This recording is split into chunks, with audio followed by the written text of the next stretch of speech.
more and more, if you aren't paying attention, you should. More and more, we know these consumers have their favorite of either Realtor or Zillow, and now homes is really coming to play. We could say all we want, but they exist because we neglected what the consumer wanted at a pivotal time, which is what I see agents doing with AI now and some other things. That door was open and somebody said, I will fill that need. And they did. And they did it better than the real estate industry did.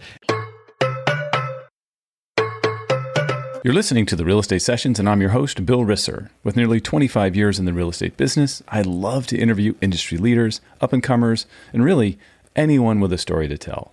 It's the stories that led my guests to a career in the real estate world that drives me into my 9th year and nearly 400 episodes of the podcast. And now, I hope you enjoy the next journey. Hi, everybody. Welcome to episode 381 of the Real Estate Sessions podcast. As always, thank you so much for tuning in. Thank you so much for telling a friend. Well, we set a record. On this episode, my guest, Matthew Rathbun, who's with Coldwell Banker Elite out of Fredericksburg, Virginia. They kind of cover the whole Virginia, D.C., Maryland area. He's a broker. He's also executive vice president of other areas. He's a speaker. He's a trainer. He's a really bright guy. And I couldn't let him go. So you're going to be listening to, and I'm telling you, just disregard that number down on the player that says it's over an hour. It's worth every second. So I really think you're going to get a lot of great information out of here. We're talking about a lot of different topics that are important today. So let's get this thing started. Matthew, welcome to the podcast. Hey there, thanks for having me. I am so excited to have you on the show. You know, I've known about you for literally a decade. We've never really talked in person prior to meeting in person at the bar camp, RE Bar Camp, One Coast that we did up in Jacksonville a few weeks ago. And we had a chance to sit down, have a meal. I really enjoyed the conversation. And I think you're going to have some great nuggets for the listeners today. You also have kind of a cool backstory. We're going to talk about that, but very excited to get this thing going. Yeah, me too. First of all, the bar camp, RE Bar Camp was such a great event. It was so much fun to do. And, some of these things that we follow each other on Twitter, Facebook, and all these things over the years. And you get to sit down with people at table that I've met for years, and maybe I haven't talked to them for years, and get what's going on in their life now and where our world focus and views have changed. And it's just, I don't know. I love that experience. And it was great hanging out with you and down there in Florida.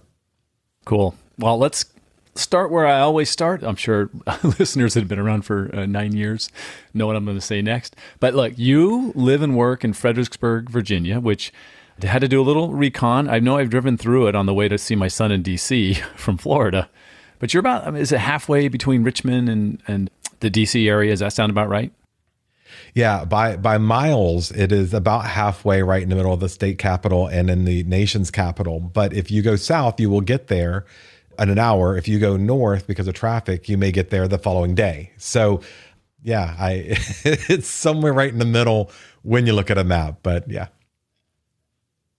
Boy, I found out that the hard way the first trip we took up there. We decided, hey, we'll just go to Jacksonville, spend the night there, give it a little head start, leaving St. Pete, and then it won't be 14 hours. It was 14 hours from Jacksonville. It was unbelievable. I-95. Yeah. So, But you're a native as well of the Fredericksburg area, right? You were born and raised there? I was actually. Born and raised here, and actually just yesterday I was talking to someone. I was about an hour south of here. We just in January opened our newest office, which is in Richmond, the state capital. So I'm managing that, and I was down there with a new agent doing a home inspection and met the home inspector, and he's like, "I'm from somewhere you'd never heard of called Fredericksburg." And I'm like, "You mean an hour north where I've lived all my life?" I don't know that I appreciate being told no one's ever heard of it, but it's also better known as a landmark of where the traffic ends. If you're going north on 95, where the backup tends to start. But yeah, I've been here my whole life, and my wife and I got married 30 years ago, almost 31 years ago now. And we just stayed here. We had no reason not to. We did live a little further south here. We did a church plant, and we're in the leadership team for about 6 years. And as soon as we realized God didn't hate us anymore, no, just kidding. We went back home, came back here to Fredericksburg, and it has really grown up over the years. I mean, it's just to see so much real estate development and to know a little bit about where that dirt used to be and where it came from. Over now, I turned 49 last week, 49 years. The owner of my firm and I were sitting having coffee, and if he didn't know the person walking by at the coffee shop, I did. We never get anything done if we sit in public together. But its definitely its charm and its history here, which I love. I like traveling a great deal, and there are times where I fantasize about maybe moving to a big city or another area. My wife, on the other hand, thinks this is as big as she wants to get. So I'd rather live with her than in the city. So here's where we are. This is our compromise. Very smart, Matthew. I'll tell you, for me, I can't even imagine. It was a big deal for me the first time I went to Washington, D.C. It wasn't on a school trip. It was later on in my adult life. We took our son, that whole thing, because I grew up in California, then I lived in Phoenix. But you're right in the center of the history of this country. Going back as far as the Revolutionary War, the Civil War, oh my gosh. And so I just wonder, do you get to a point like for someone who lives in Manhattan, you just kind of take it for granted, or do you really have this appreciation for the history that you're just surrounded by?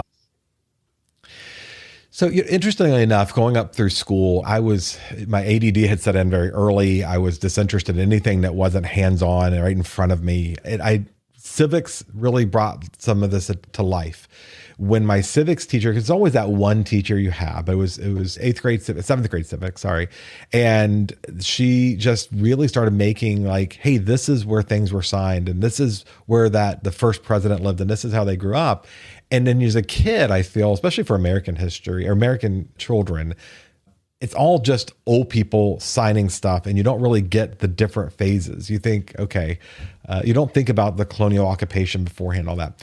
So hit about mid-20s or so, my wife and I really started hiking and going on trails and reading the historical plaques that is everywhere around us, and going to the museums and reading the stuff there and putting it all together. And then came Hamilton, the musical. And I mean, who doesn't love history after that? No, I'm kidding. Well, before that, it just really put it together for me. But more than any of it, you learn things better by teaching. And we decided to homeschool our girls. And so we would do field trips all the time to get them excited about it. And so I would learn more about it and read so many books to walk through the paths that people have taken here, to go to DC routinely and think, these monuments and things we've seen have been here for hundreds of years, and they were there for a reason.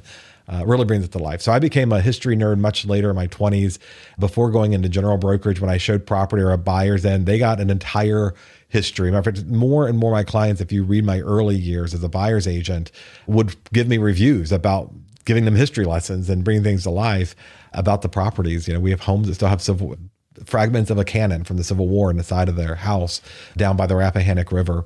The phrase sideburns comes from General Sideburn. Well, that was his nickname, General Burns here in Fredericksburg. And to be able to share those little nuances made the area come alive to the buyers. And it wasn't just the house or a transaction. And it also overcome that kind of awkwardness when you're first meeting someone and don't have anything in common. So I definitely used it for sellability. I still do in my listing descriptions and selling the community heavily here, being outside of DC and going up there a lot, walking on those stones and appreciating it. And more so, when you become leaders in anything, when you become a broker or a company leader, or I've always had leadership roles in every job I've had, to really think about what the leaders before us went through. And it's easy to get really bogged down with how poorly presented our elected officials are now versus the statesmen and the brilliant minds we had before, and the weights they must have carried on their shoulder. I don't know. It's a big thing for me. I love it. I love it very much. Yeah, that's fantastic. I'm so happy to hear that it's not just like, it's just Virginia, and DC's just north of us. It's not that kind of an attitude, it really is a special place for this entire country. So it's very cool. And now, I got this sports angle to me. I have to bring it up because, my son lives in Washington, D.C. now. He works for a not-for-profit. He's kind of in the Adams Morgan area. I like to say this. He's right down the street from the Washington Hilton, which is a very famous place back in 1980. It is. That's where Reagan was shot, right? I think, right outside the side entrance there. So my question is this. Is it safe to assume you're a Nats fan? The Caps, the recent Stanley Cup for them. The Nats had a recent World Series win. The Commanders, oh well, and the Wizards. do you follow the DC sports? Did you grow up that way as a kid? We did. Well, we grew up watching professional wrestling as a kid, so it kind of tainted what you see as sportsmanship after that. But no, my grandfather and my father they were big, like, again, professional wrestlers, with professional in air quotes for those who are listening in. No, my father actually was a very talented ball player, and he had a lot of struggles and a lot of demons in his life, but he was a very talented baseball player. And he got me hooked on baseball very early on. I love sports. I love the drama. I love the story. If you really get to know the players and the leaders and all that kind of stuff, and how hard it must be to command those things, and you start thinking about more than just a guy or a gal throwing a ball or hitting a ball. I got to say, I did try pickleball. I find that pickleball is, I'm stealing it here from a comedian, but it really stuck with me. It's for people who aren't talented enough for tennis, or too old for tennis, or who are too poor for golf, and it's right in the middle. I picked up golf last year, and that comedian's joke made a whole lot more sense after I started playing golf. Commanders, I love football. The team has had a lot of bad years, decades of bad years. So it leads me to watch other better teams play for a while, with just keep hoping and making excuses for this team. The Caps, love going to see it. I don't watch it much on TV. I do like seeing it. I got to say, I'm not a big basketball fan. I'm sorry for your listeners who are. I can only like so many things. But baseball still is where my heart and soul is. I love to play. I love to watch. We have a minor league team that is just about 5 minutes from my house, that it built one of the most beautiful stadiums. As a matter of fact, other minor leagues come in and look at it. Our company has a box seat up there, and there's 77 games. We hit a lot of them, as many as we possibly can. And watching the young kids who are coming up through the ranks early on is so much more fun than, from my opinion, than the professionals. So yeah, big sports guy. Is it a single A team in Fredericksburg? It is. Yep, it sure is. Okay. Yeah, that's going to be a lot of youngsters. These are people that, some that got drafted out of college, maybe some other free agents, but then there might be that one or two, they got the $1 or $2 or $3 million bonus, got the nice car, and they're trying to make it to the bigs. That's very cool. Yeah, and a lot of them actually aren't. Some of them don't even speak English well. But they just play, and they play with their whole heart, and they put everything out in the field because they're trying to get that job, and they're not worried about what sponsorships they're getting. They're just trying to get on the team. They just love the game. It's just fun to watch them and get to know them a little bit. Matthew, I'm going to use basic math, or the fact that you told me this at dinner in Jacksonville, but real estate, knowing the number of years you were in it, real estate was not your first gig, which is by far the path most people in real estate take. There's always something first, right? I've found over time, serving, the service industry, a bartender, that sort of thing, that's very popular. Yeah. And then also teaching and nursing, right? These empathy kind of roles are there. And so let's share with the listeners, what was your first job? What were you going to do? What were you doing before real estate found you? Yeah, my first job was actually working in the nursing home kitchen at 14. So that was not my first real job, though. That was my first job. I loved working. I could not wait to get out of the house and start making money and getting in the workforce, and did not particularly enjoy sitting around in class, listening to a teacher, repeat the same thing 14 times for those people who weren't paying attention or didn't care about academics. And so I was eager to get into the workforce. That led to, interestingly enough, I worked in the kitchen nursing home. That led to being an orderly as soon as I hit 16, which led to a nurse there saying, I think you'd be good at this. And so I started taking EMT classes, and back then they let you do a lot more as a teenager than they do now, and for good reason that they don't allow that now. But I started at 16, and just basically every minute I could stay at the firehouse or the EMS agency, and eventually just really had more of a focus on emergency medicine, pre-hospital medicine as a medic, an EMS medic. And that led to becoming a dispatcher for the sheriff's office. And they found out I was a medic. I was a young guy in my late teens. They asked me if I would be attached to their, they called it ERT, but basically a local SWAT team, because they needed a medic on it to be certified. And then eventually went to the academy and then worked as an officer for a period of time. And those careers all had learning opportunities, both good and bad. I learned things I didn't like about myself. Like if I look back now at 49 versus when I was in my 20s and teens, I didn't necessarily I would not like who I was at all back then. But there was other parts of me that had a deep dedication to people and community. I loved volunteering, and then loved it even more when I started getting a check for doing what I loved. And I just really focused on that. My wife and I got married at 18. And we are still married now, almost 31 years later, to the surprise of many who knew us in our teen and 20s. It was that career, I put it beyond or before everything else. And it, for me, and there's so many incredibly good officers. My brother is an officer in the District of Columbia. He's a sergeant there now. He's been through some stuff. It's a rough gig, especially in modern times, and more so in the district. I have a great admiration for him and who he is and the man that he is. I wanted to go do that and chase adrenaline, and got caught up in that world, which led to some, not being a good father, not being a good husband. And so, decided to do something else. And while I was searching for what else I wanted to do, we found, my wife has always been a very faithful person to religion in general. But I started saying, okay, I need something more in my life, something more than the accolades of doing this job, the adrenaline rush, whatever. And so left that industry, loved the people who were there. They do an amazing job. Many of them are still there all these years later. Focused on my marriage, focused on what I wanted to do next. My mother-in-law, Misery Loves Company, my mother-in-law being a real estate agent, said, go get your license, do it for a year while you go to school, figure out what else we want to do. And now here we are 21 years later. I get to wake up every morning and decide if I'm going to be a marketer, if I'm going to be a negotiator, if I'm going to, go focus just and take the day off to go be a good husband, or, my girls are older now. We have a grandkid, and I can travel and go do those things. And I don't know any other career that would have allowed me to grow as this one has and be different, the different things about life I enjoy, and pay quite well for it. Yeah, that's in you. The roles that you have with Coldwell Banker Elite, correct? In that Fredericksburg area, you cover a lot of territory. Just kind of lay out a little bit of the stuff that you do there besides sell real estate. Yeah, we're exhausting. We have now 10 offices going from northern part of Virginia into Richmond, and also I'm licensed in DC and Maryland in addition to Virginia. I am the principal broker in DC, and I am the executive vice president on the brokerage team here in Virginia and Maryland. The owner, I answer to him. He hired me. Strangely enough, we had lunch. He's an incredibly interesting man, and quite frankly, one of the few people in this industry who is the real deal. He loves people. He's incredibly smart, patient enough to keep me on staff. But we met for lunch, and I had been an agent for a while. I was a broker at a small office for a while. Then I worked for the Realtor Association in addition to keeping my license active during the short sale period of the time. And I worked a couple short sales while working on staff as the ad director at the association. And I didn't really particularly like that job.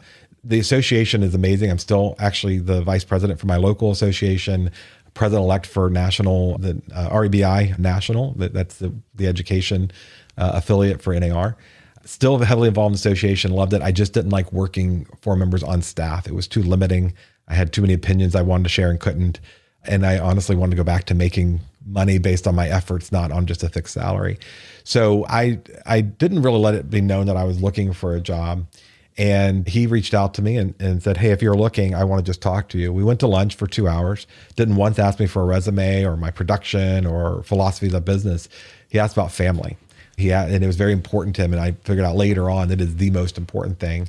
And he also adopts everybody he brings in, whether they're an agent or staff.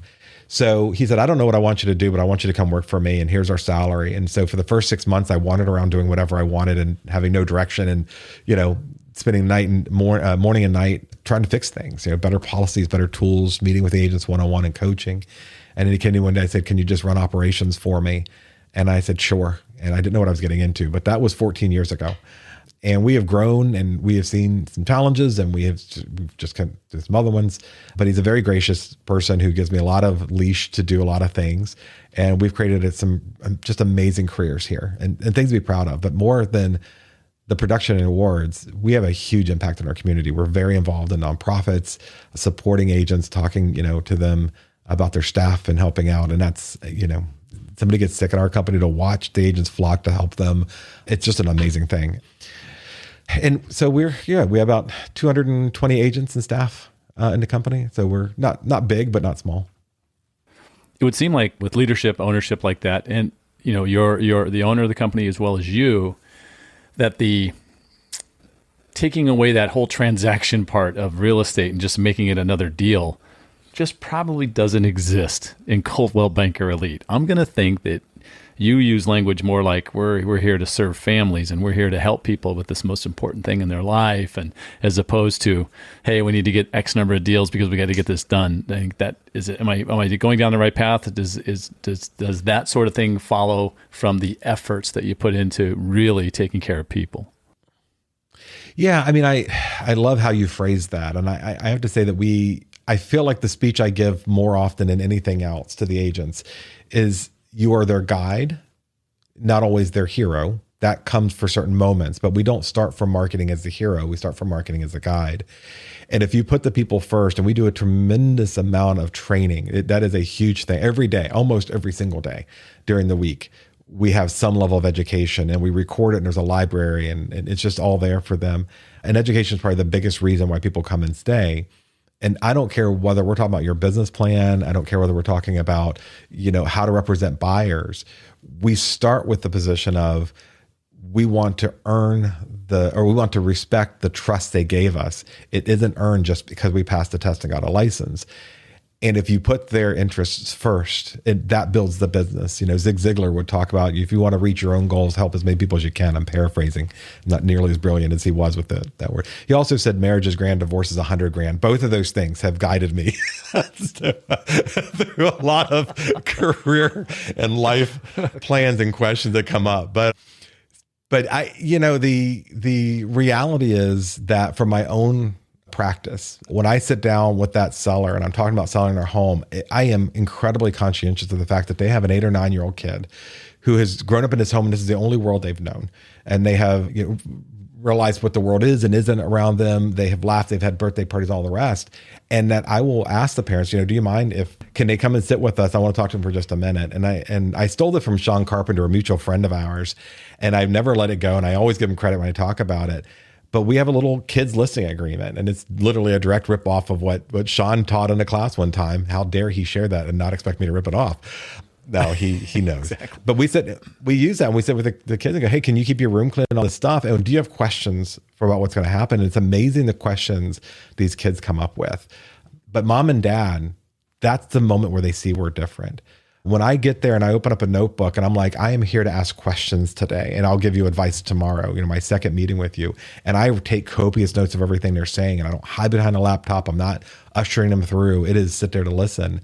It makes it very easy to then address their needs and to remember those things. And we built a lot of tactics in our agents about that, but really more so, not just with how we treat our clients. My agents have heard this sermon. As a matter of fact, they call it the Matthew TED Talk because I give it about once a year. As an agent, when you sit there in their dinner and you pick up that phone during dinner, you have told your children and your partner that phone call or that text was more important than they are for that moment because you didn't even carve out the 1 hour time with them. That's not a way to have a successful business, because if we are not in our personal lives put together, there's no way to be our best in our professional lives. But also, I did this to support my family, to build a better future for them and put the girls through college. I'm not sacrificing them for another trophy or award or whatever. And so when we're talking to our agents, it is twofold. It can't be totally self-sacrifice. You're running a business. You need to have a budget and a plan. You need to walk away from clients who are toxic and are going to abuse you. But at the same time, those people you do choose to work with should be worthy of your time, and then they deserve the best of you that they can get, except when it is at the cost of your family. So to me, it's a very straight path, those 3 elements. But for a lot of agents, I find them get confused. And I believe that when they get confused about who's really important, agents will brag about the fact that they were supposed to be at the amusement park with their kid today, but they put that on hold because they had an out-of-town client coming in. What does that say to you? I've got to live with that kid for the rest of their life, but I am actually training my kid to be a parent. And I find a lot of people in the upcoming generation who are being labeled as lazy and all the rest aren't lazy. They don't want to treat their family the way that our parents may have treated us and neglected us for an award, a trophy, or a better office in the building. And I think that we have to work on our own mental health and give license to those around us to say, your family isn't worth sacrificing for this. You aren't worth sacrificing for this. And to get better life balance, choose better clients and be more effective when you work with them. You're making me flash back to an old song. You might be too young for this, but Cats in the Cradle, Harry Chapin. Ooh, rough tune about making time for your family. Very important. Yeah, no, I totally know that song. Look, if anything written, let me just be clear, anything written after 1995, and even that sketchy, isn't music. So it's got to be 60s, 70s, 80s are great. 90s, we start getting muddy. Yeah. If anybody disagrees with me, boy bands. That's what you need to know about what happened in the 90s. If that's the best we could do, that tells you how bad the music got. All right, all you Swifties, just leave them alone. It's okay. Don't worry about it. Let's see. I love the way you care about your agents, and I heard you on another podcast. I'm being real honest here. Once again, I'll credit NAR and Monica's what she's doing over there. It's very cool. But something came up about change. There's so much change is inevitable in the world of real estate. There's all kinds of stuff happening, but you have a really interesting kind of take right on the topic of change and that challenge it presents with agents. Would you mind sharing that here? Yeah, you have to remind me what my no. No, I think change is something that can happen for your blessing and your benefit, or you can take it and perceive it as something happening to you. It isn't happening to you, whether it is, the lawsuits. And I know most of us, both as speakers, as brokers, we're kind of, in this, we get it. There's a lawsuit. We know what the consumer's issues are there. And there's a lot of focus on that, but AI is a significant change. And for the first time ever, I've always thought there was room for you run your business the way you want to, and you can be profitable whether you're shaking hands and kissing babies in person or whether you're sitting on a keyboard generating leads with a team. And there's people in the middle. I truly feel that agents without AI are going to get drastically outpaced by agents who are using it for a variety of reasons. That how we choose our clients in our future, how many touches we give them throughout a transaction, our marketing efforts, and how we gain traction with our clients. These are significant changes coming up. And to take the position that it's happening to me, to be antagonistic or to wait for it, to manifest itself in a way I have no choice to change, it first of all going to be incredibly stressful for you, but it also is going to cost you a lot of money in business coming down the road. But rather to see it and go, hey, this opportunity, whether I like it or not, is happening. This change is happening. What can I do to get out in front of it? What can I do to increase my business by learning about the ideology, where it came from and why, and not be mad at a consumer who sues us because they didn't understand the commission. And some of that stuff is nonsense, right? One of the people in the lawsuit was saying, or some of them were saying, I had no options. I didn't know there was choices. That's probably not true. They probably knew it was negotiable. But the real question is, are we continuing to see what the consumer wants and to be overt about it? Let me talk to you about all the things I do. Don't take for granted just because I have a license, I'm an agent and you should trust me, but rather say, I got to earn your trust from the beginning to the end of the transaction and then for your future referrals and all the rest. That's what these consumers are telling us, is they don't see the value. And it's not that it's not there, it's that they don't see it. I do a lot of, again, I'm on a lot of leadership roles within state, national, local association. The National Association of Realtors has tremendous value. I will stand on that hill and fight for it all the day long. But we suck at communicating it. We are horrible communicators. Of all the materials that we've created, all the resources, all the tools, all the applications, all the work that we do to defend both homeowners and buyers from a legislative standpoint. And to be honest, there's no National Association of Home Buyers or National Association of Home Sellers. I think Kevin Sears has said something similar to that before. There's no one looking out for their interests because, again, our elected officials are pretty inept right now. They're not getting a lot of laws passed. And so these lobbyists and these local rules and these state rules that are highly influenced by the Association of Realtors are benefiting consumers and us. We're just not good at telling the story. And so we need to get better at that. These changes that are coming up, not only should the agents have an open mind about it and try to find out what it is, that just reduces your stress, and try to say, okay, it is happening. What do I do next? You should be seeking out brokers and companies. I don't care what name is on the door. I just don't. I'm very proud of my company at Coldwell Banker Elite. I think Coldwell Banker is a great franchise. But if there's not a good broker delivering that message from the franchise to their agents, there's a disconnect. Brokers need to be setting the example for this. If I'm telling my agents that video has a 403 times higher conversion rate for your marketing than any other tool, I, the broker, better be doing those things. If I'm telling the agents that having a CRM is something that's essential to them, I need to be doing those things, because I can't lead change that I myself have not embraced and shown and exemplified for my agents to also do. They will follow the worst of you, just like kids do. They will take up your worst traits. And so there's just a higher standard for leaders who have a plan for change and execute on it. And I think there has to be a plan for it. The second I hear that a major change is coming by, I'm putting pen to paper and go, okay, what steps do I need to incorporate into my business? And not all of these changes are things that we have to incorporate. When QR codes first came out, I was fairly dismissive. I mean, they were fun, but I didn't think we needed them. And then COVID happened, and all of a sudden, that's the only way to find out what food you're going to order in a restaurant that you're not supposed to be in, without wearing a mask or being vaccinated. And now they've got their implication anyway. So I think that change is something that you have to find leaders who can take you through the change, and then you have to be open to see it as what's the best. When you do your SWOT analysis, when you list your threats, you're not listing your threats to be afraid of them. You're listing the threats to go, how do I overcome them? And how do I create business opportunities from a threat that we may be facing? So I could talk about that forever and ever. I'll stop there just to say, I think we have to have a much more healthy balance about it. It's not happening to us. It's happening, and we need to, figure out how to adjust to it. I can see why you were a natural for leadership roles at the local, state, and national level. That's really important to you, isn't it?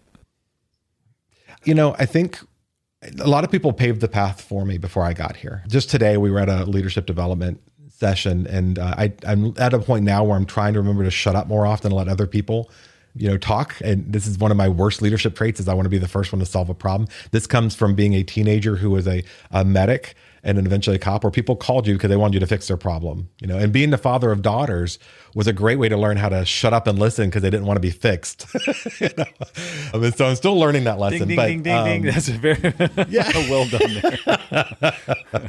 But a part of our leadership role, they ask, how long before you started volunteering? 3 months after I got my license, because quite frankly, education was a big deal to me, and we didn't have any. And I was like, what do I need to do to get this done? Or like, join the education committee. And that's where it started. I think it's important to give back to people. And I also feel like you only get to, talking about change and accepting it. If you don't like the change, you should be in a position to make those changes. And so stepping up and doing that. It's been 21 years. I've reached a lot of goals, personal goals throughout that time. And to be clear, my national work has been some committee grunt work where I never chaired anything there. REBI is an affiliate of NAR, and I did the committee work, and now I'm in the president-elect position of an amazing organization. It is a model for every organization. It's just so well ran, and there's some dedicated people there. But I got to say, Bill, as I'm saying this out loud, and this is not a question that we were talking about, but I was fairly burned out when I landed in Florida. I feel like I just should be honest. When I was coming to Florida, and I shared this with you, through Sean, I think, Sean Carpenter. When I landed in Florida, I was like, man, I don't know that I have anything else in me to give right now. I feel like I'm being careful about my worldview and what I'm sharing, because not everybody, agrees with like how to accept change, or maybe there is some validity to challenges we have about communicating our value, these type of things. And then I got a chance to sit with you and a handful of other people who are smart and honest. And I was like, this is why I volunteer, not just to lead and make decisions, but to meet people who are giving me better ideas than I would have had, to meet people who also believe that we have a better future, that believe that our consumers have to come first. These are important things to me. And I found that through a lot of my peers in leadership, because when you go to things, if you get agents together, and I look at some of these Facebook groups here, these national Facebook groups, and I don't believe that's the best of us sometimes. I believe there's a lot of people who are saying things that are probably unlawful to say. I think there's a lot of people who are pushing bad practices and not putting a consumer first. And those are some of the people I look at and go, that's why consumers are mad at us, because that person took advantage of them, or that person didn't give them the full fiduciary statutory duties that they have to them. And so it's very easy to get bogged down with the negativity in here if you're not surrounding yourself with people who are visionaries, who are thinkers, who are going to uplift you, who are going to be peers with you. And it's got to be first your company, but then you can find that when you start volunteering. And if I could just throw out one more caution, and I know I went completely different direction from the question you asked, but volunteering in a healthy manner, when it starts affecting, and because I've seen people who are getting totally into their careers and, getting in leadership and on board of directors. And I'm also on the board of director for some nonprofits in my area. And I've watched even for those people where they're absolutely not paid, there's no financial advantage at all. They're giving 110% and they got littles at home, or they got a partner at home who's trying to raise their family while they're out volunteering because it gives them that thing. It's got to be a healthy dose. You have to budget your time for what's appropriate. I can afford to put more of it in than others because I'm a broker and my job is to be with agents, and that's how I recruit and that's how I teach, that's how I develop. If you're a boots on the ground agent, volunteer for things that you're passionate about, just enough to contribute, but not enough to sacrifice your career or your family over. So there's got to be a healthy balance, and you should know where you are, and not one plan fits everybody. It's really up to you to make that decision.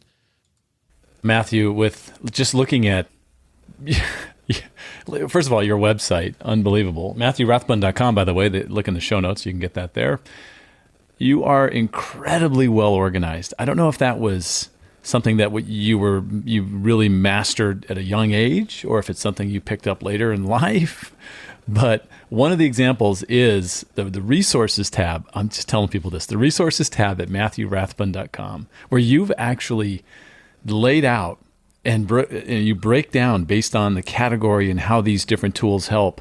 There might be a couple hundred links in there where I can go if I've got a question about something, right? And you're even staying very current. First of all, where did all that come from? What's inside you? What's that thing? Is it you mentioned ADD earlier, and maybe that's a part of it, right? Making sure that everything is in the right place, possibly. I don't know, but also I always like to ask people that are very good at collecting this data. Give me your top 5 right now, the links that you always have to give out because they're very popular, right? It's not something, I guess, that's, well, maybe you throw a couple in there because they're your favorite. How's that? Well, okay, you got a lot of links. So let me tackle some of that. Yeah, let me tackle some of that in different ways. I was my bedroom was always clean, always squared away. My siblings weren't. I'm the oldest of 5. My mom was a collector of clutter, always clutter. And my dad was a let mom do whatever she wants to do kind of guy. I left home very early. Again, I was 16 when I got out. My parents weren't bad people, but they were hippies who never left that life. So ever that left that life. And so they were very free spirits, a lot of just things that it wasn't me. So my room was always very clean and squared away. My schoolwork was always very organized, but I had to do that because my mind, and I do have ADD and ADHD, touch ADHD. And I listen to, everybody now is trying to take medication, and some people there's way worse than mine. They need to take medication, but everybody now is going in on social and going, well, I had this condition, or some people are calling it a disease and all these things. It's my superpower, but I had to work hard to organize my mind to focus on these things. At night, still, again, at 49, I will have a candle here. My room has to be vacuumed and clean and organized. I'm not OCD, like everybody says these exaggerated things that they are. It's so that I can have clarity to the project I'm working on. I have to have the right music. It's typically, very aggressive rock that I have on, or sometimes it's just I have a fake fireplace that plays on the TV and a little candle, and the lights are exactly right in here. Because when those things are organized and those things are right, it's easier for me. But I also took the position, from a professional standpoint, my mission statement is that I will learn knowledge, gain knowledge, and give knowledge to those who trust me to do so, which works for my agents in my company, it works for my students in a classroom, works for my clients. And so I am forever looking for information. If I find it valuable, I feel it's an obligation of all of us to contribute to the rest of culture. And so I'm going to create the resources and links. I want to say this though, if you go to my website, you're like, oh my gosh, and I hear this a lot from students. I taught SRS recently, and even some of the students in the room are agents who have known me for years and years and years. And I'm always a very systematic approach to everything because I have to be, or I will forget things and I won't sleep at night. And there's some great books, Atomic Habits, which I think everybody has read or should read. Second Brain by Tiago Forte, James Clear, by the way, for Atomic Habits. Tiago Forte's Second Brain is another huge one. But we are knowledge workers, whether it's the mortgage industry, whether it's settlement and attorneys, whether it's real estate agents and brokers. What we know is our total value. It isn't a lockbox system. It isn't MLS, because that could go away tomorrow. And there would still be an industry here. And it might go away at some point. There'll still be an industry here because people need us for information. And so one of the things that when people look at my website, and thank you for the compliments, it's what I see is what you see when you live in a house. All the corners that need to be painted and touched up. The fact that the paint's been there too long, that photo wasn't my favorite, but it worked for the time and I never got a new one. When agents talk about, where do you have time to build your buyer presentation or set up Trello for all the steps that you need to do? I've had 21 years to figure it out, and I'm willing to deploy imperfect, but functional. And you can kill yourself as an agent trying to do perfect and never get out the functionality of it, and saying, this is the foundation, I'll do better tomorrow. And I'll revisit it tomorrow, whether it's a website or a buyer guide or a consultation guide for a seller or buyer. It will never be perfect. You'll never be happy with it. And you shouldn't be, because things change and you grow and you learn, but you got to get it out the door. So it is a resource. It's meant to be a resource. If you visit there, you can sign up for a newsletter. I send it out when I have stuff to say. I don't send it out regularly, but there's no barriers. The information is just there. I don't make you sign up or register anything. You don't have to pay anything to get it. And it's because, again, I feel like there's people who's contributed throughout my career that I want to give back to others the way that it was given to me. And also because I just feel like there's a big void there of meaningful information. If I could just say one more thing on that before I get to the recommended links that I would give. There's just a lot of stuff out there. Not everything's for everybody. And everybody's trying to tell you their program, their script, their whatever it is. You got to figure out who you are and what tool fits you, what resonates with you to use. And then there are times there's tools that are going to challenge you have to use. People are all the time like, I don't want to do video. Well, the rest of us have to see your face and hear your voice all day long. Might as well make some money off of it. I'm just saying, it is your face, it is your voice, and there's other tools for it, but it's got to be the authentic you. That's what those tools, websites, and resources need to be. But it clears up so much of your mind to go do your best work when you are organized. Now, to your question about the website. So these are the ones, the websites that I would recommend are websites for productivity specifically, not necessarily for marketing, all the rest. 1Password is my first recommendation. It's the number 1 and password.com. And so it's on my iPad, it's on my iPhone, it's on my laptop. We spend so much time having to recreate new stupid passwords or remembering a password, or it becomes a barrier. Agents go to log into something and they haven't logged in 6 months. They're like, what's my password? But also lets me keep all my identity in there. My medication is in there. My wife and I share all of our household passwords in the same app, travel experience, journal logins and stuff. So if I die, my wife has everything in that system that she can get to. And it saves a lot of time, but it also takes the stress out of creating yet another password, because it'll do that for you. And you only have to remember one password. That's all you do. That's the whole title. The next big one is the concept of second brain system. And I'd done this for years, not knowing that it was actually a thing, but I didn't do it nearly as well as after reading Tiago Forte's book. And part of, if you've ever read the book, Getting Things Done by David Allen, which was kind of the OG of productivity books in my life, he talks about the fact that our brains were not made for remembering things, but rather made for creating and recalling. We have a tremendous amount of stuff we have to remember in this industry. The one gift that I have is that I have an incredibly good memory for numbers and statistics and data, but I won't remember somebody's name until the third time I've talked to them. And even with that memory, now that again, hitting 49, it's not as good as it used to be. And I need a place where I can quickly get information. And there's stuff I don't need to remember. I don't need to remember the PIN number for the lockbox to do that. I don't need to know the MLS ID for my client, but I need a quick place to find them. And so whether it's Evernote, which has gone through some ownership changes and maybe not be the best out there anymore, Evernote or Apple Notes, if you're an Apple user, someplace that synchronizes your notes across multiple platforms. And again, Apple Notes for Apple users is fantastic. They've released some amazing stuff in the past year. Apple's really pressing hard into the productivity world. Or Evernote, which does the same thing and syncs to all your devices. I have hundreds of every AI prompt, every email. I have a whole library of emails that I can copy paste for the clients through every stage of their transaction. Everything I've ever needed to know is in there, so I can recall it quickly. And more importantly, other people can recall it if they need it. So I can share notes. I'm always, I have no interest in dying early, but if I do, I'd never want my family to stress out about where things are or what they needed to know. And so everything is available for there. Canva would be the next one for just, and truly using Canva. It's worth paying for. It's the cheapest investment into, marketing and stuff you can use. But building out things like your brand guide on Canva, where you can put your logo and your signature and your colors and your favorite font. So when I do go to create something, I hit one button and it just matches everything. If I were to switch companies, I'm not going to, but if I was to switch companies anytime soon, I can hit a button and it'll take my new logo and put it on everything I've ever created and use the prior logo for. The AI elements to that are unbelievable. It's just, even for me, who's a geek, it's still incredibly impressive. Again, in the vein of productivity, I would say Hootsuite. Hootsuite manages all my social media accounts. Now you're talking. I mean, I was a Hootsuite guy back in 2009, I think, when it first rolled out. Some of that sound about right? Yeah, exactly. It was early 2000s, like when we were all kind of figuring out what we were doing. Remember those early days of like the original bar camp where we were literally day drinking in a bar we rented out, and like, what are you using for WordPress plugin? And how did you embed iframe and all this stuff that we don't have to do at all now? And, the 6,000 social media accounts that we were all beta testing and following each other on to only still come back to Facebook, which quite frankly was the worst of all of them, but it's a survivor.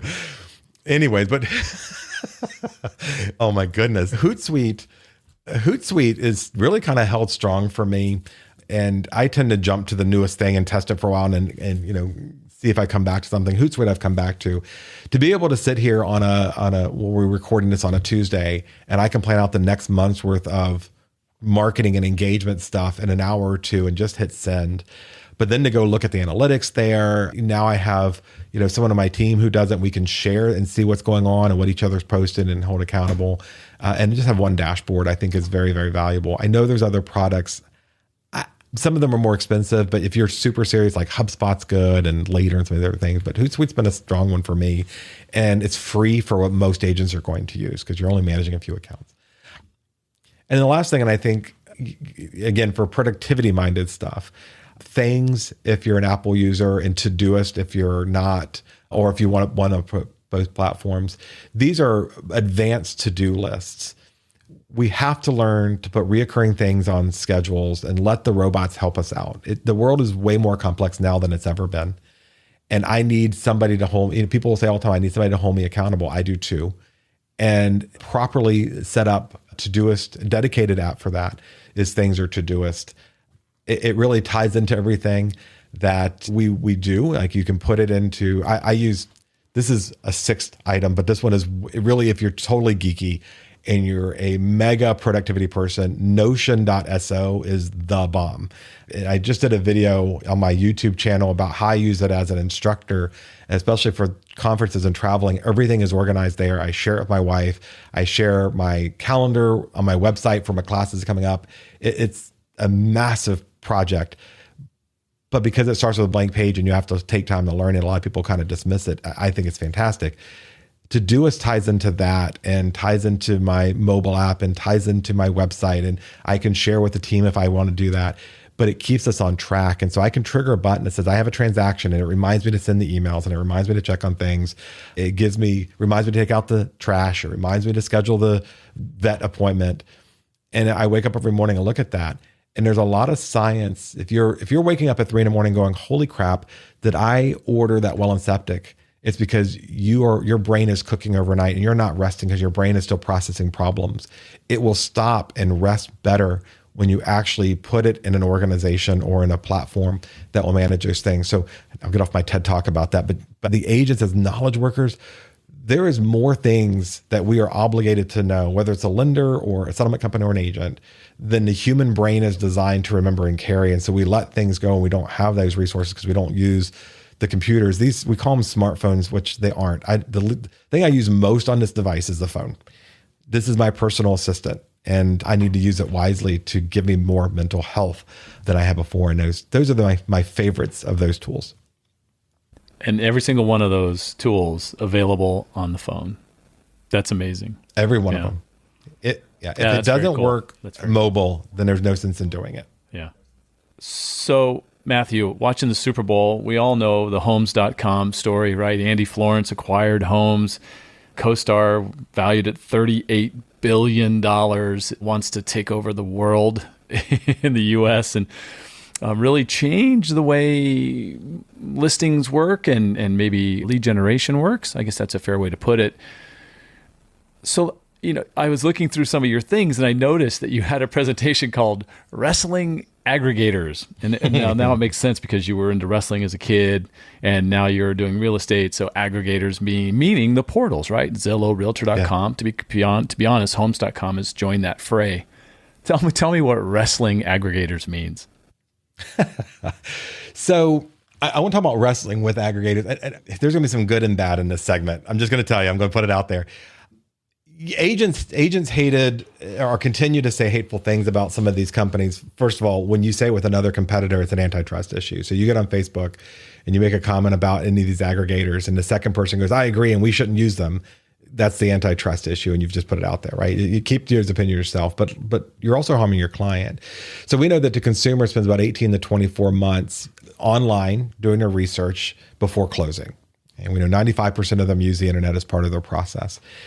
More and more, if you aren't paying attention, you should. More and more, we know these consumers have their favorite of either Realtor or Zillow, and now Homes is really coming to play. And I'll talk a little bit about them in a second.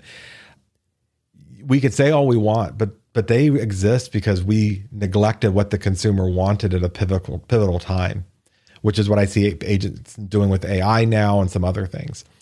That door was open and somebody said, I will fill that need. And they did. And they did it better than the real estate industry did. And because we didn't do it, now we are paying for the generation of opportunities that they're creating. And there's nothing wrong with that. There's nothing, you see a lot of people pontificating online and people scorning others for using lead generation systems through these partners and others.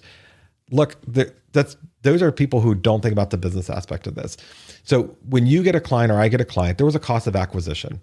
I may have spent 5 years of sending them pictures about how much I love their puppy, sending them handwritten notes, pop buys. We take the client's enjoyment for these entertainment sites, and they've been very clear that they're an entertainment site, right? It's even been said by one of those partners that we are.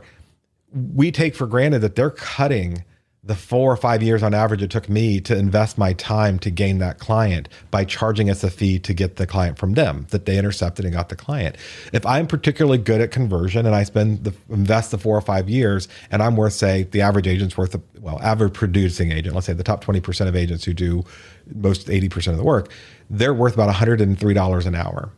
So if I spend 10 hours on that person over 5 years, I've already given them $1,000. Or I can go to this lead generation company that's doing that nurturing work, getting them one over and then giving to me the opportunity. And yes, I have to pay a referral fee, whether it's a relocation company or an aggregator or whatever. There's a cost either way.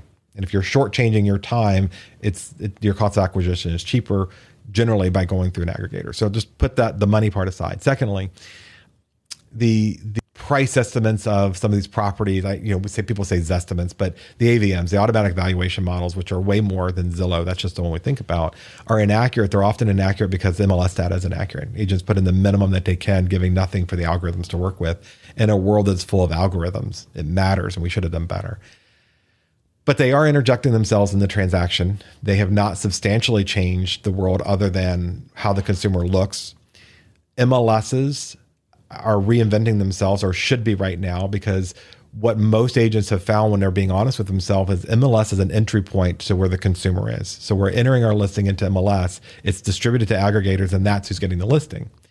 And so MLSs are saying, we're going to create these consumer-facing portals so we can compete against these aggregators. Well, if you're in Virginia moving to California, you don't think to look for the local MLS's website. You go to the 3 pages that are in front of you on ads on YouTube or on the Super Bowl or wherever. And they're very clever and they're very good at it because they're doing one thing. They're getting in front of consumers. We as agents are trying to do 50,000 things. You're a chief financial officer, executive officer, marketing officer, your agent, you have to make your own coffee. So they had one purpose.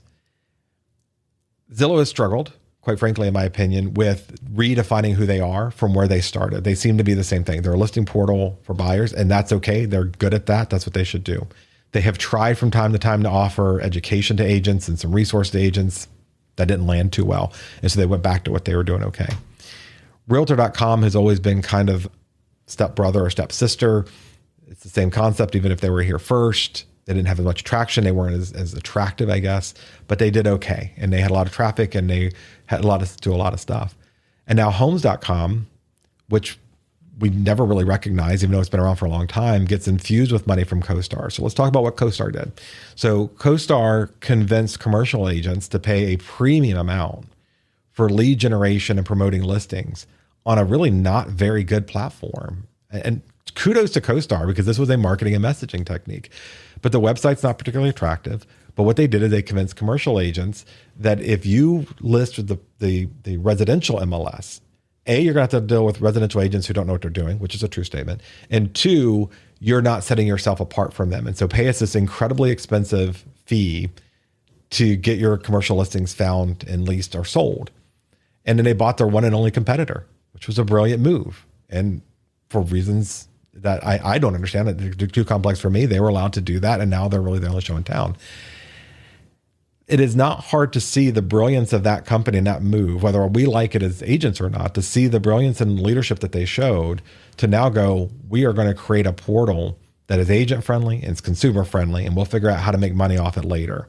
So let's take the money we have and invest this. I think $1 billion is what they're investing in marketing this year. And I thought, man, this is great. And then I watched the Super Bowl ads. And I felt like the Super Bowl ads were a tremendous amount of money and talent. I love those actors. I mean, who doesn't love Schitt's Creek? And it gave us the ability to say shit all the time. So it's great. But who doesn't love Schitt's Creek? They had the Saturday Night Live. They have these incredible actors. They had some great CGI, and they executed horribly on it. They were focused on the right thing. In my opinion, as a marketer, they were focused on, we're going to give you, the consumer, better local knowledge. If you go to homes.com, they will tell you what colleges high school students are applying for and rank them. Nobody else is doing that. My website's not doing it. I don't know anybody else is doing it. They have a lot of great information. They're doing local stuff. They're putting a lot of money into that. And I think that's what's going to set them aside from everybody else, coupled with the fact that they have a brilliant back end for agents to go in and track their leads and engage consumers and generate business. And right now they're not charging for it. It looks good. It looks more attractive than Zillow and Realtor did. It's got some good traction. I was expecting big things for this huge budget on the Super Bowl game. And I felt it was chaotic, and I felt the messaging was lost and confusing, and it wasn't noteworthy after the event. Yeah, I'll agree with you there. But it's funny you bring this up, because just this morning, they're running a ton of homes.com stuff still, continual. It's there. Yeah. It's still the same. It's still Dan Levy and Heidi Gardner. They're amazing, like you said. Yeah. But I don't know if it was, and I felt the exact same way you did. Lost opportunity at the Super Bowl. But I think it opened up a whole bunch of people's eyes to just go, wow, who's this homes.com? I better pay attention a little bit.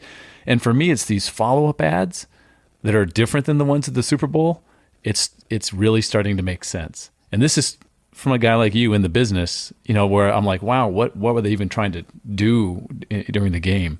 So I think they're really smart. You said it. They know what they're doing. And so it's going to be very interesting to see how this continued marketing effort, right? Because it obviously, all good marketing takes a lot of time to take hold. So I think they're on the right track. We'll have to see. If I had to summarize it, if I was giving any feedback and I was sitting in a room full of my in-laws' friends who, that's a whole different thing, but they were totally lost on what it was. They didn't know who the actor, because they weren't the target. They didn't know who the actors were. This particular group would never have watched Schitt's Creek. They don't watch Saturday Night Live. They skew older and a different political spectrum. They were totally lost. They were also lost during the Usher concert. So that just gives you kind of an idea of what we're dealing with. I thought that was I thought he did a great job with that. One of the better ones. And he gave a lot of way to other people, which is a lesson we can all learn from.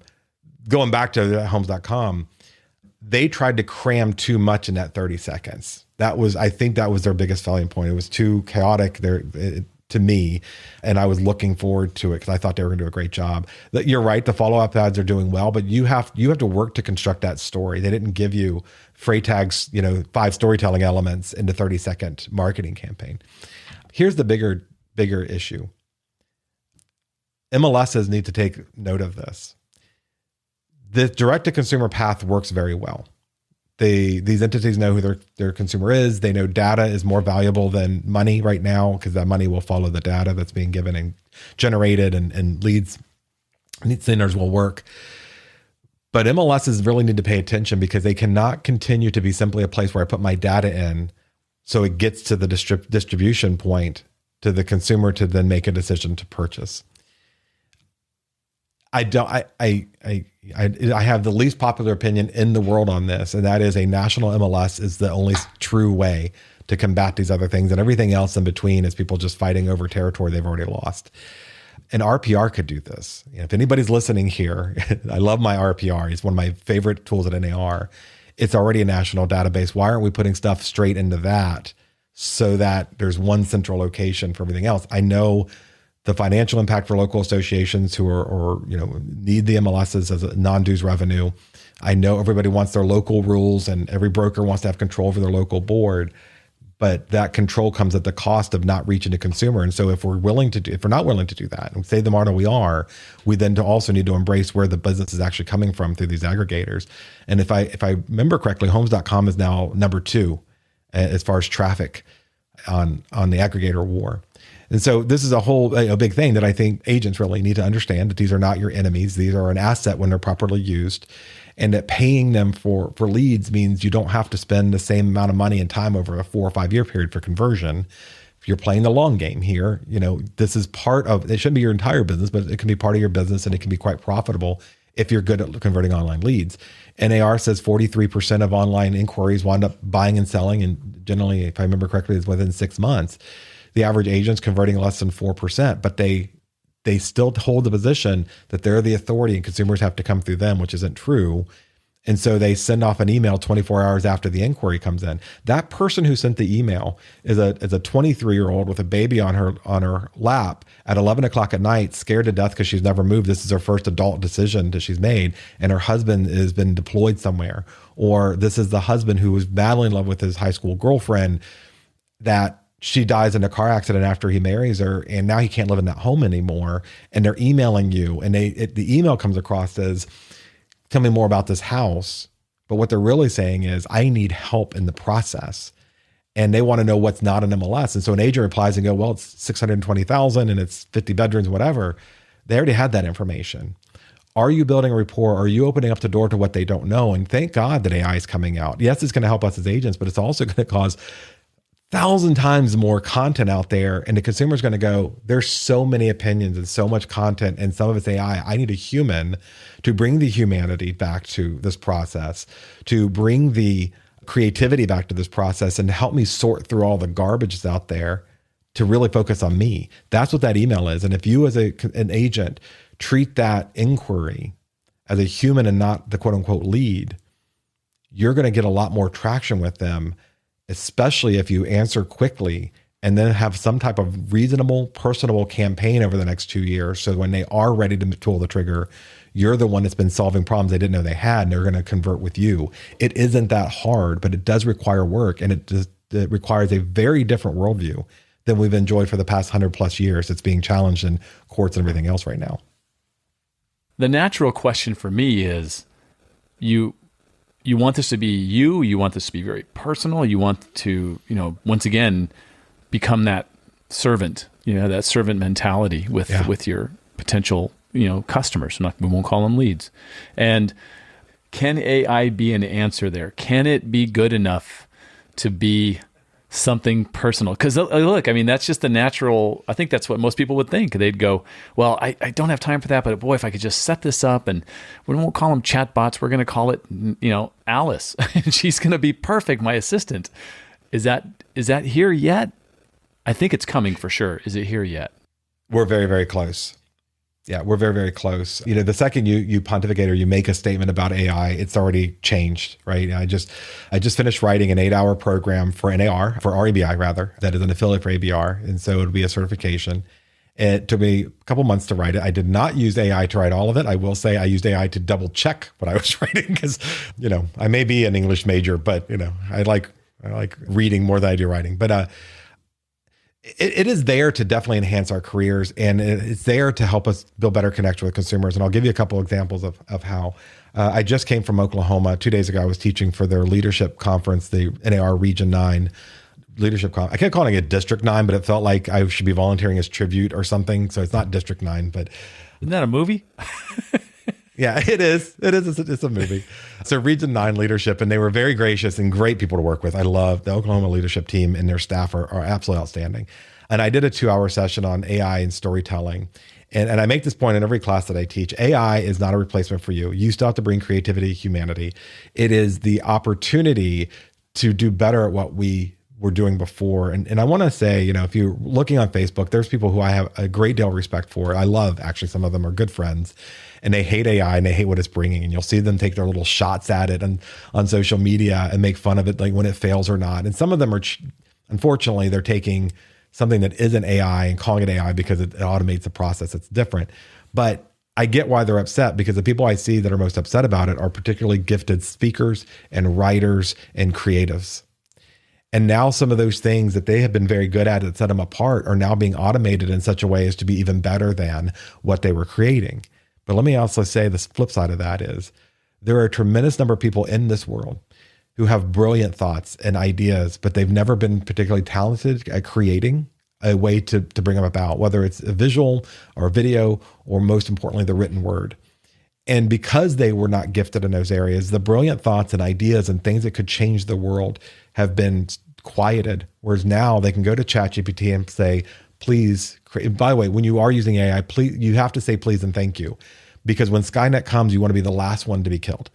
But you need to say please and thank you, just because it gets you in a good pattern. You don't want to start treating people like AI when you ask for things. So still say please and thank you. But anyways, please create a meaningful blog post about the regional library. And here's the 5 things I love about the regional library. And it starts as a draft. It's only a draft. AI has to be that unlicensed intern who's working with you, but they're smarter and more capable than that. You have to go and say, is this what I want to put out there in the world? Does this sound like me? Is this my tone? But it's a starting point. And it's going to build confidence in people who didn't have it before. Canva is the same way. I can go to Canva and say, create a listing presentation for a seller that is facing divorce. And it's going to create for you a 30-slide deck that's beautifully designed. And all you have to do is go add what you want to make uniquely you in there. And so now we have lowered the barrier. And I know everybody says raise the bar. I think that's true for our moral character and for how we treat consumers. But for this part of it, we're going to need this as we move forward, as it gets more competitive. But even to its proper place, sellers are benefiting from it, because an agent who uses AI to write a listing description is going to get far more SEO traffic, because I as much as we study marketing as in the levels that we are, I'm not always going to land the best SEO phraseology. But AI has brought in the totality of all the world's knowledge and history up to this point.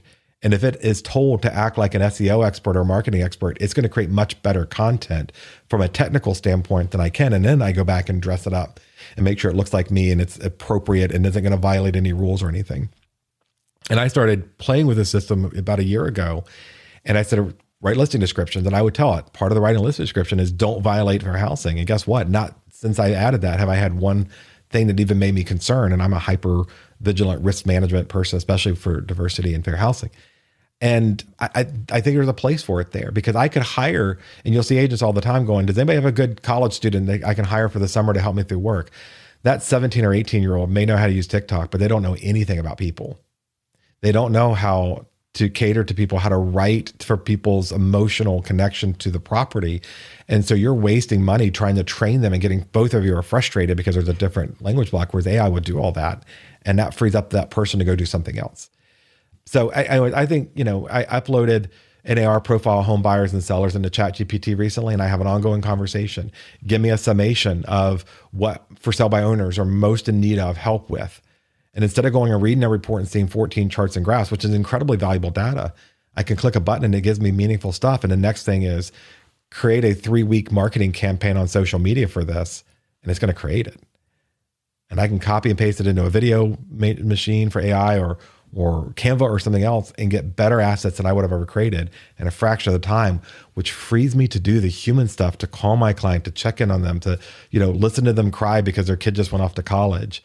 And I don't get bogged down with, it's 11 o'clock on a Thursday night, I got to get the MLS entry in. And so I'm putting crappy content together that didn't serve my seller's needs. And so I think when it's properly executed and utilized, it's of real value. But it is not a replacement for us. And it's not, nowhere in the foreseeable future is it going to be. And they're actually putting safeguards up to make sure that autonomous thought is staying in labs somewhere in some military facility and not being immediately deployed out to the community, because we do bad things with technology, especially since technology outpaces regulation. So, I'm a big fan of it. It's up to us to learn how to use it properly, like any tool, and to use it morally, and to bring the humanity back to it. But we were losing well before AI came about. Beginning, I think, with the fax machine, this industry started losing to humanity, and now we're literally paying the price for it. People don't sue people they like. Matthew, this has been fantastic. This is also going to be quite possibly the longest episode of the Real Estate Sessions in 381 episodes, which I think is talking about an accolade, huh? Now I'm really Monica split mine in twice. Older. I'm not going to do that. I refuse to do that. Let me ask you the same final question every guest has answered, and probably 80% of the guests on this podcast. What one piece of advice would you give a new agent just getting started? We've talked about a lot of stuff here today. Yeah, I do listen, and I do know that you have a lot of stars there. I was very happy to get the request, but I don't know that I've risen to the level of most of the speakers you have on here, or most of the people you interview. When it comes to the best piece of advice, be you and don't let anybody change that. And I know that, we as brokers, we want to re-image everybody who walks through the door into our top producer, and everybody wants to be our top, everybody wants to be the top producer. There is something incredibly powerful about you communicating with people like you. Now, I want to be clear with this. I don't mean about your political views, because let's be real. If you post your political view on social media, 50% of the world agrees with you, 50% of people immediately hate you. But even the people who agree with you, most of them are just sick of it. They don't want to hear it anymore. But be the authentic you of be goofy. Tell the dumb story of something you did. I shared this story on social a while back, and still people were teasing me about it. I was listening. I was at an airport. I'm walking down the aisle, and I realized I'm kind of frankly dancing a little bit, walking through the airport as an old man with his backpack on, because I was totally I'll just tell you, it was a little bit of gangster rap, and I was totally into it and forgot the world around me because I had incredibly immersive Apple Max AirPods on. I couldn't see the rest of the world, and I was feeling good. And I'm like, those people around me thought I needed to be on medication, because I, not particularly a good dancer in a mosh pit, nonetheless, on an airport. And I shared that. I shared stupid things I'm afraid of. I share things that happen in life and family, but I will never, see people post stupid things about their spouse or their partner or their kids. I'm not going to embarrass them for the world. Even if it's funny, even if I want to, I'm not going to embarrass the world. I don't do it to my dog. I'm not going to do it to my family. I'm not going to embarrass my dog online. I think, though, when you meet with people, be friendly, be happy, be who you are, and then go find how the industry wraps around that. If you're not particularly excited to work with me, I'm not particularly excited to work with divorcing couples. I find them very stressful, and they want to bring me into their drama. And I've had, we've been married for 31 years. There have been moments, especially in our early 20s, where I didn't think we were going to make it to the next year. So I understand being rough, but that's just not my happy place. And so I want to be authentically me as much as I can, wherever I can. And then the other part of that is choose to work with people who are authentic as well. That person who you're meeting with, who treats you poorly during the interview, who says you don't have value, who wants to argue everything about us with you, doesn't want to get on board, they are stealing the opportunity to A, have joy in your career, and B, to work with 3 or 4 other people, because you're so consumed with their negativity. It costs you money in the long run, because you're not at your best to go find better clients. So I know you asked for one, and I always try to give 2, but they're very similar to me. Is be authentic, and then work with people who are authentically like you. What's the best way for someone to reach out to you, Matthew? Anything but the phone. So yeah, if you have a question or follow up, or you find something on the website or somewhere you just wanted to vent, email is the best for me. I try to answer every email before I go to bed at night. I try very hard to be an inbox zero guy. And so MatthewRathbun.com is my web address. And then of course on social, I'm all over social, but honestly, I do only schedule 20 minutes a night to answer social media direct messages. So email I do throughout the day. So if you want that, email's a much better way. Matthew, this has been fantastic. I want to thank you so much for the time. I mean, we really took a lot of your time today. And look, I can't wait to see you again in person at the next event. It'll be somewhere, probably in 2024. So thank you once again for your time. It's been fun. Yeah, thank you. It was great. And I appreciate being asked. Like I said, you've had some superstars on this show. And I was like, oh my gosh, I get to be on the show. It's going to be awesome. So I appreciate it. And I enjoy talking to you. Thank you for listening to the Real Estate Sessions. Please head over to ratethispodcast.com/RE sessions to leave a review or a rating, and subscribe to the Real Estate Sessions podcast at your favorite podcast listening app.